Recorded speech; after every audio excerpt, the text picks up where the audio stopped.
महाराष्ट्र नवनिर्माण सेनेचे नेते दिलीप धोत्रे यांचा वाढदिवस सोमवारी विविध सामाजिक उपक्रम आणि विकास कामांच्या शुभारंभाला उत्साहात साजरा करण्यात आलाय। सर्वसामान्य नागरिकांच्या प्रश्नांसाठी सदैव तत्पर असलेले दिलीप धोत्रे यांनी आपल्या वाढदिवसानिमित्तही वैयक्तिक सत्कारापेक्षा विकास कामांना प्राधान्य देत सामाजिक बांधिलकी जपल्याचं चित्र पाहायला मिळाले। दिलीप धोत्रे यांच्या वाढदिवसाचे औचित्य साधून प्रभाग क्रमांक 17 मधील विविध विकास कामांचे भूमिपूजन करण्यात आले। प्रभाग क्रमांक 17 मधील अरविंद कांबळे घर ते महात्मा फुले चौक रस्ता, शाळा नंबर 7 समोर व्यायामशाळा, रमाईनगर येथे भुयारी गटर, पाण्याच्या टाकीजवळ लक्ष्मी मंदिर या सर्व कामांचे भूमिपूजन करण्यात आले। यावेळी शिवसेना नेते अनिल सावंत, नगराध्यक्ष प्रणिता भालके तसेच तीर्थक्षेत्र विकास आघाडीचे गटनेते नागेश भोसले यांच्या हस्ते या विकास कामांचा शुभारंभ झाला। यावेळी माजी नगरसेवक नागेश यादव, किरणराज घाडगे, आदित्य फत्तेपूरकर, नगरसेवक लोकेश यादव, नगरसेवक प्रसाद कळसे, नगरसेवक ओंकार जोशी यांच्यासह तीर्थक्षेत्र विकास आघाडीचे सर्व नगरसेवक, महाराष्ट्र नवनिर्माण सेनेचे पदाधिकारी, कार्यकर्ते आणि प्रभागातील नागरिक मोठ्या संख्येने उपस्थित होते।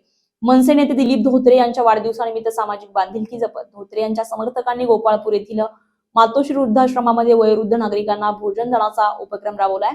याशिवाय शहरातील विविध भागातही सामाजिक कार्यक्रमांचं आयोजन करण्यात आलेलं होतं। सोमवारी दिवसभर दिलीप धोत्रे यांच्या पंढरपूर येथील संपर्क कार्यालयामध्ये त्यांना वाढदिवसानिमित्त शुभेच्छा देण्यासाठी नागरिकांची मोठी गर्दी पाहायला मिळाली आहे। विविध राजकीय पक्षांचे पदाधिकारी, सामाजिक संस्थांचे प्रतिनिधी, व्यापारी, कार्यकर्ते आणि सर्वसामान्य नागरिकांनी भेट देत त्यांच्या पुढील सामाजिक आणि राजकीय वाटचालीस शुभेच्छा दिल्या। विकास कामांचा शुभारंभ, सामाजिक उपक्रम आणि नागरिकांशी सातत्याने ठेवलेला संपर्क यामुळे दिलीप धोत्रे यांचा वाढदिवस यंदा केवळ औपचारिक कार्यक्रम न राहता समाजाभिमुख आणि विकासाभिमुख उपक्रमांनी साजरा झाल्याची भावना नागरिकांनी व्यक्त केली आहे। Vitthal Jadhav, star Maharashtra news, Pandharpur. नवनवीन घडामोडी पाहण्यासाठी स्टार महाराष्ट्र न्यूजला सबस्क्राइब करा आणि ताज्या बातम्यांचे अपडेट मिळवण्यासाठी बेल आयकॉनला प्रेस करा आणि परिपूर्ण बातमीबरोबर रहा, इतरांपेक्षा एक पाऊल पुढे।